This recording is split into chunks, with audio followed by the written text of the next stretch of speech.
Good afternoon, everybody. I'm getting a little bit of history in relationship to Ramona. She started in sociology in 1976, and I started as really an acting chair in 1976. And so I was in a chair role until 1990, when I then moved over to the College of Agriculture and was Assistant Director of Experience Station, Associate Dean. Then I retired in 2001. It doesn't seem that long ago, but it's been about 10 years now. But when she started working in extension. So she got a good grounding right off the bat in terms of what the land grant system is all about. And keeping track in a programmatic way of extension, research, and teaching all the different budgets. And we are really fortunate. It really helps out that we're in two colleges. We're in the College of Agriculture and liberal, and biological, whatever it is. Life science. But anyway, that's the modern era. And then the liberal arts and science, it keeps changing too, over the years. But anyway, she was a year working with John Tate, Art Johnson, and Ben Yep in extension. And then she came along in an era that was a great era. It was an exciting era. There was growth all over the place. We had thousands of students coming in the 60s. We hired, it seems like, thousands of faculty in the 70s. And we had to get them all started, and that's probably why we screwed up with Woodman. Maybe we shouldn't. But we had to get that. One year, I'll never forget with Ramona, we went in and talked to her after she started really being secretary of the department chair in 1979. And I said, this year's a great year. We have 11 people that are going up for promotion and tenure. And guess who's going to prepare all those documents for the deans? Ramona, welcome to the club, so to speak. But it was 11 years I worked with her, but then she worked with Bob Meyer, and then she worked with Gowdy, and then Schaefer, and I don't know if she's working with Lashley or not, but anyway, she's got to put up with Lashley. Now, in those activities, the key role that she played programmatically, in those early days, we didn't have computers. We were still on the semester system. We hadn't got to the semester system yet. So we had all these transitions that were going on constantly and trying to learn and teach. And teaching faculty is tough. Teaching the students is maybe tougher. I'm not sure. But anyway, she had to communicate a lot within the department, but also almost equally or maybe more important was external to the department. And that included deans and presidents, but also included all the agencies in Washington, D.C., foundations, all these groups. And she would get the phone calls. And it was really interesting as she would get these phone calls. And I remember my orientation to her and other staff. I said, there's a couple key things that you've got to do. One, you got to keep me out of jail. You got to alert me to things that are happening that are going to get us in trouble. Okay, so we can head them off before we get there. The second thing, I said, I want you to keep me off the front page of the Des Moines Register. That was the second thing. I said, we don't want the department, we don't want me or other things happening in that particular way. And fortunately, she had good ethics because she was, I think, full-blooded Norwegian. I'm full-blooded Norwegian, and as we just heard, Norwegians, level and so, we're part of the family. That's just, you need to know. So that was the underground mafia that we had going on. Now then, in this ethics bit, to try to keep me out of jail and off the front page of the register, she'd come in and she would ask this nice little question, are you sure you can do that? Are you sure you can do that? Now there was another key staff member that's still here, and is here today. She would come in and she would say, you can't do that. And I think a lot of you will know, and she's back here on the side. And there's Deb, yay! And Deb was on, again, Ramona's on the program side. All the program stuff. Deb was on the accounting and fiscal. So those had to blend together, and they worked together. Now I might say that both approaches that they used worked very well. I never went to jail, and I never got in the front pages of the Des Moines Register.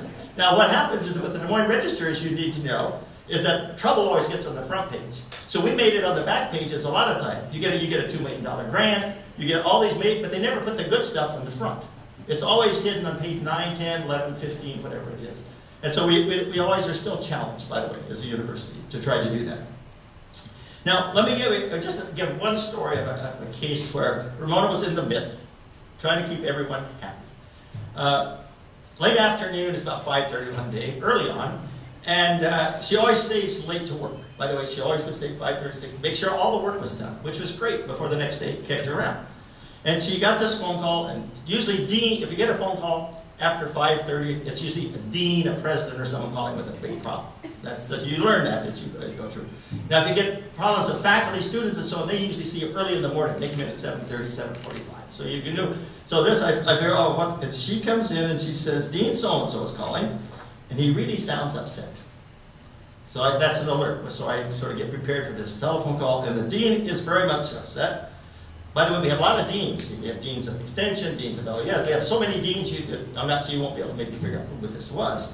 But anyway, he yelled to me, he said, on the phone, I said, most all of them were deans at that time, or men at that time.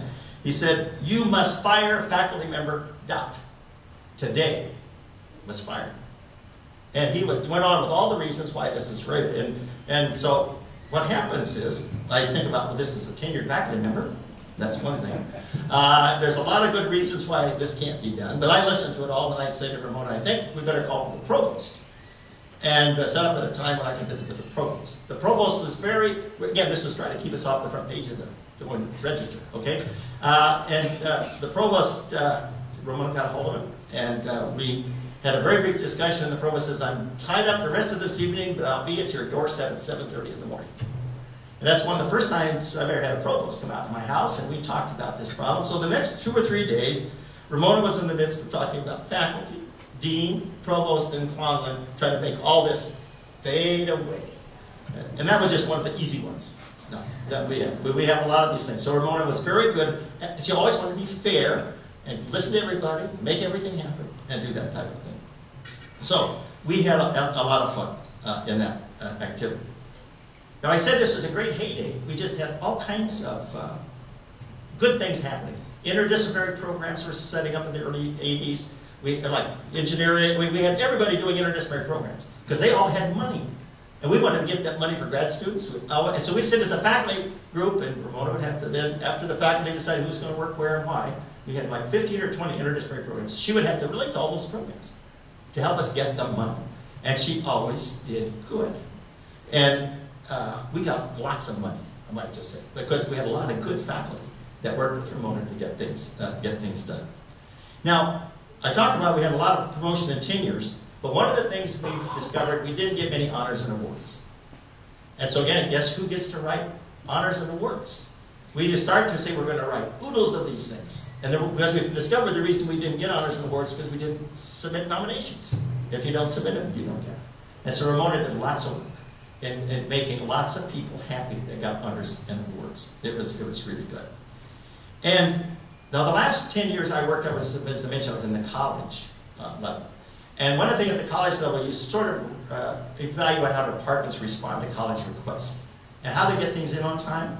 And I was pleased to say that Ramona in sociology was always in the top rank of departments that did things like they should. There were other departments, sometimes we'd send people out to take care of problems in the department. All their bookkeeping, all their deadlines for promotion and tenure, all these kinds of things. So we had lots of exciting moments to try to keep the department going. And we did enjoy the parties, we did enjoy activities and do a lot of things. And so at this point in time, I surely want to wish Ramona a very good retirement and whatever she decides to do. So we wish you the best. Thank you.